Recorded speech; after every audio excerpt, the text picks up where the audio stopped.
Hello, today we're going to look at some tips to reduce your word count in your assignment.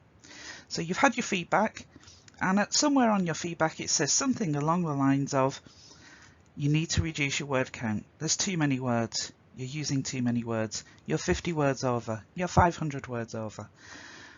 And this happens sometimes when you're writing an assignment, you're very enthusiastic, you've got a lot you want to say, but you've got to stay within the word count, because one of the skills of academic writing is being able to manage your writing and be concise where necessary. So where to start? Well, the first thing is look at your structure. So most of you will have access to an essay plan of some kind, whether that's from our learning toolkit or whether that's from a study skills department.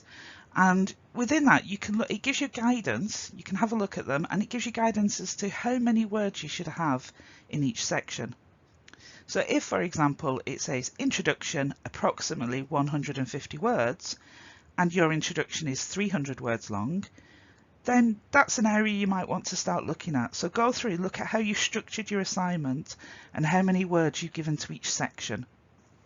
And that should give you some tips on where you need to start first of all. The second thing to look at is waffle. Waffle is when you've maybe used 30 words to say something that could have been said in 15. So go through sentence by sentence throughout your assignment, think, where could I trim this down in terms of, could I shorten this sentence? Do I need to say things in 30 words, or can I get the meaning across in 15? And if you can get the meaning across in 15, that's how you can start to shrink your word count. The other one is repetition. So throughout your assignment, you might be working section by section and not realise that you've actually repeated something you said earlier, maybe said it in slightly different wording, but it's still a repetition of what you said earlier. So go through your assignment to check that you're not repeating yourself at different stages throughout the assignment. And those are my 3 quick tips on how to reduce your word count.